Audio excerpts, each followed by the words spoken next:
नमस्कार, आप देख रहे हैं न्यूज़ 9 नेटवर्क और इस वक्त मैं हूं आपके साथ अरविंद कुमार सिंह। देश और दुनिया की तमाम छोटी और बड़ी अहम खबरों की शुरुआत करने से पहले इस स्पेशल रिपोर्ट को देखते हैं।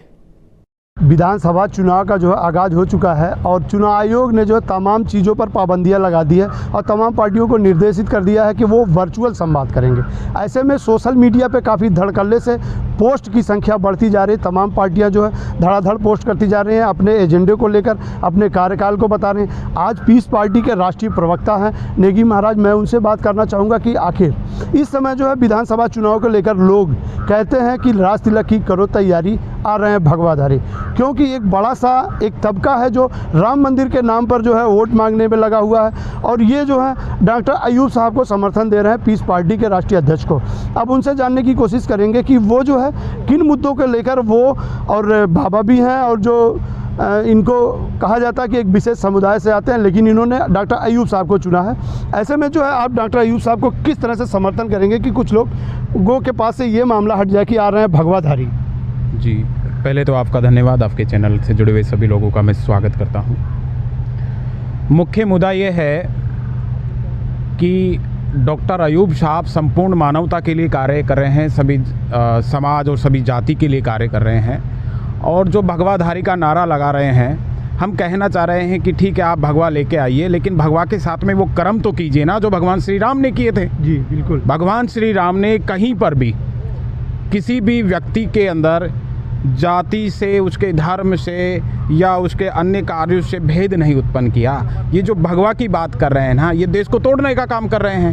हम देश को जोड़ने का काम कर रहे हैं। जो देश को जोड़ने का काम कर रहा है वो हमारे साथ में है, जो देश को तोड़ने का काम कर रहा है वो उनके साथ में है। लेकिन उन्होंने जो है ये एक एजेंडा बनाया कि अब 80 और 20 की लड़ाई होगी, तो आप कहाँ आते हैं उसमें? अरे सर, वो कुछ भी बना सकते हैं ना, आज तक कुछ भी बनाते आ रहे हैं। देख लीजिए आप चुनाव परिणाम के बाद में वो और कुछ बनाएंगे। उन्होंने बताया कि अभी राष्ट्र खतरे में है, कभी हिंदू खतरे में बता रहे हैं और अब प्रधानमंत्री जी को उन्होंने खतरे में बता दिया। ये 80 और 20 की लड़ाई नहीं है, वो क्लीन स्वीप है, या उनका कोई लेना देना नहीं है, ध्यान रखिएगा।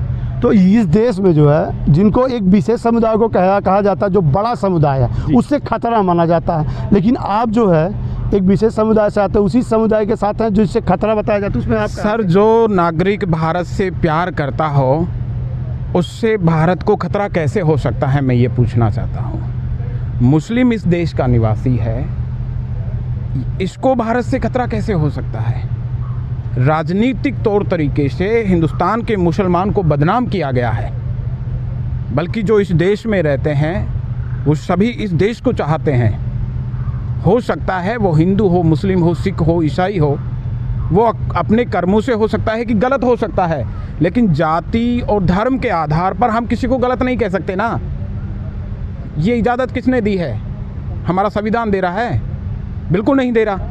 तो ये उनकी गलत बातें हैं, निराधार बातें हैं, उनका कोई आधार नहीं। क्या मानते हैं कि मुद्दा क्या होगा आपकी पार्टी का चुनाव लड़ने का? सर, सभी समाजों के अंदर भाईचारा पहले तो कायम करेंगे। जो नफरत की राजनीति देश के अंदर की जा रही है, पहले तो हम इसको ख़त्म करने का कार्य करेंगे। उसके बाद में 70 से 75 वर्ष के अंदर जिन समाजों को न्याय नहीं मिला, उनकी उपलब्धता के आधार पर जिनको न्याय नहीं मिला, जिनको राजनीतिक हिस्सेदारी नहीं मिली, उनको हम हिस्सेदारी दिलाएंगे और भारत का विकास करेंगे। डॉक्टर अयूब साहब जो है पहले भी यहाँ के विधायक रह चुके हैं, लेकिन अब सहयोग से जो है सरकार में साझेदारी नहीं रही, तो निधि से कितना विकास कर सकते हैं? सर, डॉक्टर अयूब साहब का अगर कोई विरोधी है, वो भी डॉक्टर अयूब साहब की ईमानदारी का कायल है। खलीलाबाद की आवाम भी उनकी ईमानदारी का कायल है। डॉक्टर साहब के पास अगर 1 रुपया आता है तो मैं ये दावे के साथ कहता हूँ कि वो 1 रुपया जनता की सेवा में, और नहीं सर, ये 1 रुपया तो खर्च होना है, ठीक है, ईमानदारी जो है, लेकिन जनता जो है अपने जो एरिया के विकास के लिए प्रत्याशी चुनती है, तो क्या वो संभव है विधायक निधि से? अगर ये किसी से अलायंस नहीं करते हैं तो क्या वो संभव है? सर, जितना हो सके संभव है। हमारे पास जो आएगा वो पूरा खर्च किया जाएगा। तो क्या ऐसा लगता है कि आपकी पार्टी किसी से अलायंस करेगी? नहीं, अभी ऐसा कुछ भी नहीं है, अगर होगा तो बताया जाएगा। बहुत तेज़ी से अफवाह फैल रही है कि डॉक्टर अयूब साहब साइकिल के सिंबल से चुनाव लड़ेंगे। नहीं सर, ये सब गलत बातें हैं। राष्ट्रीय अध्यक्ष हैं पार्टी के और हम पार्टी को आगे लेके जा रहे हैं। हम साइकिल पे सवारी नहीं कर सकते ना, हमारी खुद की एक विचारधारा है। हाँ, हमारी विचारधारा से अगर कोई प्रभावित होकर कोई पार्टी हमसे अलायंस करती है तो हम उसका स्वागत करते हैं। जी, ये जो है राष्ट्रीय प्रवक्ता हैं पीस पार्टी के, इन्होंने कहा कि जो इनकी विचारधाराओं से होते हैं उनके साथ उनका सपोर्ट करेंगे और किसी से एयरलाइंस का कोई भी। मेरे साथ जो जिलाध्यक्ष हैं जो पीस पार्टी के, हम उनसे जानने की कोशिश करते हैं कि चुनाव में इनका मुद्दा क्या होगा, एजेंडा क्या होगा लोगों से रूबरू होने का, क्या एजेंडा होगा आपका लोगों से रूबरू होने का? चुनाव में एजेंडा हमारा है मुख्य रूप से विकास, और वो भी हर समाज का, हर समाज की हिस्सेदारी, पूरी ईमानदारी से जो भी निधि डॉक्टर साहब को मिलेगा वो हर समाज के ऊपर लगाया जाएगा, हर समाज को उसमें हिस्सेदारी देके उनको आगे किया जाएगा, चाहे उनका छात्रावास बनवाना पड़े या जो भी मतलब हिस्सेदारी जो है वो पूरी ईमानदारी से उनका दे दिया जाएगा। नहीं, जैसे निधि से उन्होंने 5 साल तक खर्च किया, माना जाता है कि उन्होंने अच्छा काम किया था, लेकिन जनता का मूल निधि से उनका जो है उनका विकास पूरा नहीं होना, फिर ऐसे क्या करेंगे वो? नहीं, निधि से क्यों नहीं पूरा होगा? आज ये साल में कितना निधि का आता है? साल में जब डॉक्टर साहब थे तो पूरे 5 साल का 7.5 करोड़ आया था, लेकिन अब 15 करोड़ हो गया है। तो 7.5 करोड़ जब उनको मिला तो उन्होंने कम से कम 313 विधानसभा का जो विद्युत व्यवस्था, जो तार खंभे लकड़ी के टूटे फूटे लटक रहे थे, ट्रांसफार्मर छोटे थे, उसको उन्होंने लगवाया। 2 से 2.5 करोड़ रुपया जो है बिजली विभाग को दिया, उन्होंने ठेकेदारी नहीं किया और उससे विकास हुआ। अब क्योंकि बिजली गवर्नमेंट जो देगी वो पब्लिक तक सीधे पहुंच जाएगी। सपा ने 300 यूनिट फ्री करने के लिए घोषणा किया है। जब सपा की गवर्नमेंट थी तब क्यों नहीं फ्री किए? इसके पहले तो उन्हीं की सरकार थी, 48 सीट पर आके सिमट गए, तब तो उनको फ्री करना चाहिए था। जब वो नहीं रहते हैं तब कहते हैं कि गन्ना का रेट बढ़ जाएगा, ये बढ़ेगा, जब जाते हैं तो सब भूल जाते हैं। सपा कोई बहुत अच्छा कार्य जो है जनता के लिए नहीं किया। उत्तर प्रदेश में जातिवक्ता की राजनीति चलती है, ऐसे में आपकी पीस पार्टी कहाँ अपने आप को फिट करती है? जातिवाद की यहाँ कहाँ राजनीति हो रही है? अगर जातिवाद होता तो मैं 7 साल से जिला अध्यक्ष नहीं रहता यहाँ, कुर्मी का बेटा होकर के। नहीं, हम आपकी पार्टी को नहीं कह रहे हैं। जो उत्तर प्रदेश में जातिवाद की राजनीति होती है, कहते हैं ना कि आ रहे हैं भगवादारी रास्ते लगी, करो तैयारी, तो आप कहाँ फिट बैठते हैं?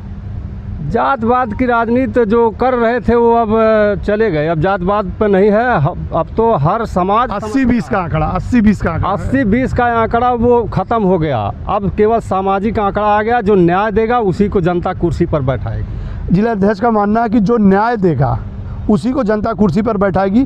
फिलहाल न्यूज़ 9 के लिए संत कबीरनगर से मैं सदर आलम खान, ये पीस पार्टी का जो एजेंडा है लोगों तक पहुंचाने की कोशिश कर रहा हूं, और जो है लोगों को ये बताना चाहते हैं कि अब की बार फिलहाल कोरोना काल चल रहा है, लोग जो है अपने घरों से वर्चुअल के माध्यम से भी वोट करने की तैयारी चल रही है। फिलहाल अयूब साहब की जो पार्टी है वो उसका जनाधार जो है संत कबीरनगर में किस तरह से आगे और भी बताते रहेंगे। न्यूज़ 9 के लिए संत कबीरनगर से मैं सदर आलम खान।